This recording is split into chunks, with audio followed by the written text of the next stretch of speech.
My name is Ted, and I'm 56 years old. I own a small automobile garage. I was married to Kathy, who was 52, when we separated. I don't want my family to know what's happening in my marriage right now. I recently found out that my wife of 20 years is cheating on me.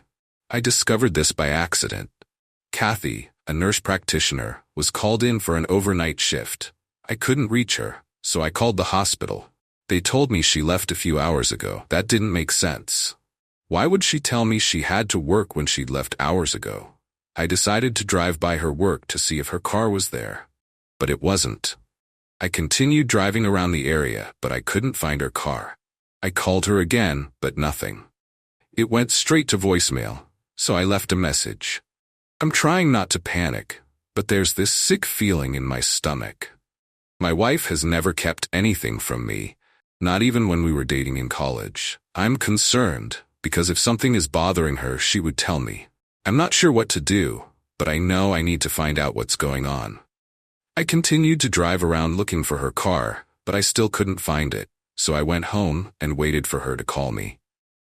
At about 7 in the morning, she called and apologized, saying she had a busy night at the hospital.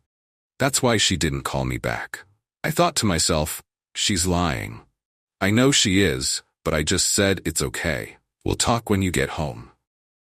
At about 8 a.m., my wife gets home and starts to tell me this story about a patient that needed around-the-clock care. I couldn't pay attention because I knew she was lying to me.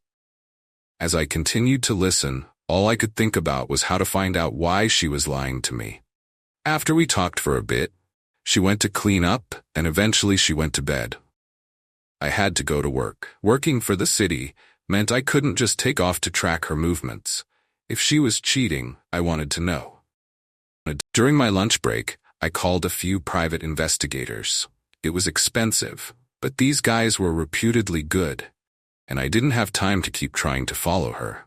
Living in Georgia, I began researching divorce laws. I didn't want a divorce, but if she was cheating, I wanted out. Fortunately, we didn't have any kids. She had experienced 3 miscarriages during our marriage. This wasn't the marriage I signed up for, not the woman I married 20 years ago, but I needed to find out for sure. The private investigator said he could find out what she was doing and who she was seeing, but it would take time. I told him I would think about it and get back to him. When I got home at around 5 p.m., I found my wife in the bedroom talking to someone. I didn't know who, but she seemed upset. I went into the kitchen, started making dinner, and after a few minutes, she joined me. She explained that she was talking to her best friend about personal issues. She had to work that night, so I made her a plate for dinner. We talked a bit more, and she left for work. Later, around midnight, I called the hospital trying to reach her. They said she left about 30 minutes ago to get something to eat. It struck me. I had made her dinner. That's when I decided to hire the private investigator. I didn't call her cell phone after calling the hospital. The next morning, on my way to work, I called the private investigator and gave him my credit card information over the phone. Then I planned to go and see the private investigator after work, armed with pictures and additional information. After work, I provided the private investigator with all the details and signed some paperwork. I made it clear that I wanted him to start right away. In the first couple of nights of surveillance, the private investigator informed me that my wife's car didn't move, which was a bit surprising, but I knew it was just a matter of time. A few nights later, I received a call from the private investigator. He had some video footage of my wife going into someone's house. He mentioned that she seemed suspicious. When she walked out to her car, she would look around before getting in, as if checking if anyone was watching. Strangely, she appeared to change clothes in her car, switching into workout attire. According to the investigator, she drove about 10 minutes away from the hospital to a house late at night. It seemed like she had a key, as she would drive up and go right in.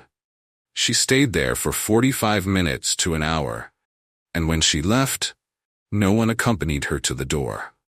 The private investigator said she would then drive back to the hospital, change back into her work clothes, and go back in, which turned out to be her lunch break.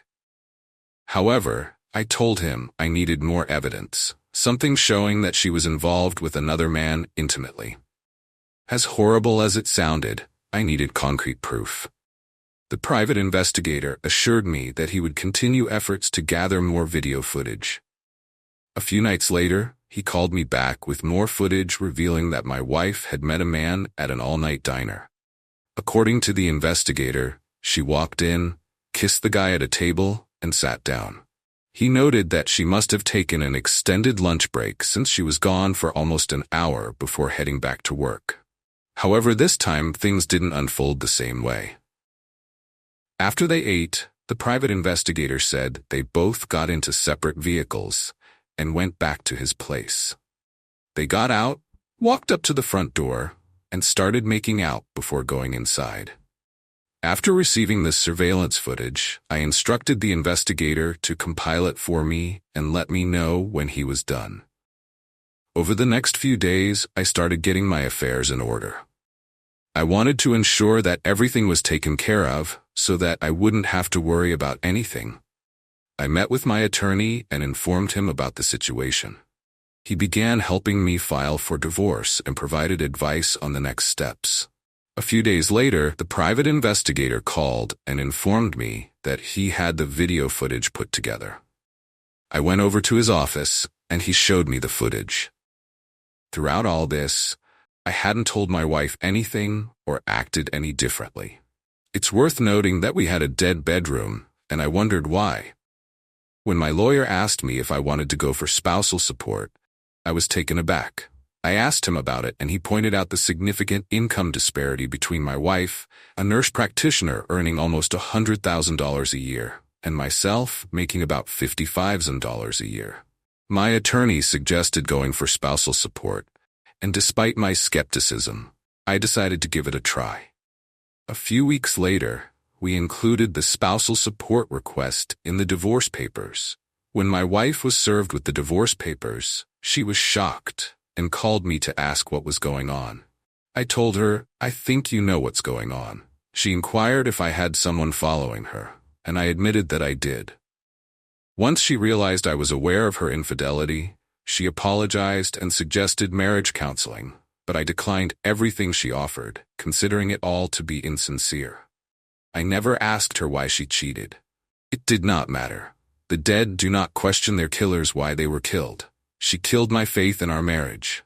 It does not matter anymore. I moved out and got my own apartment. The house was hers, a gift from her father before we were married, and I didn't want it. However, I pursued spousal support. During the divorce hearing, despite my ex-wife's attorney attempting to have the spousal support claim thrown out, the judge denied the request, and I was awarded spousal support for the next 6 years at a rate of $900 per month. I was surprised that I got anything. She was going to pay for her deceit for the next 6 years, and I will rub it on her face every month. After the divorce hearing, I became a free man. I never heard from or saw my ex-wife again. In the following weeks, the private investigator and I kept in touch to some extent. It turned out that the guy my ex-wife had an affair with was a police officer who was also married. During the times my ex-wife went to his place, his wife was away on business. When she returned, she discovered the affair and shot him in her rage. He survived, and she is awaiting trial for the incident. Since then, I received my first alimony payment of $1,900. It seems this turned out to be an expensive mistake on her part. I suppose it's true what they say. You have to pay to play.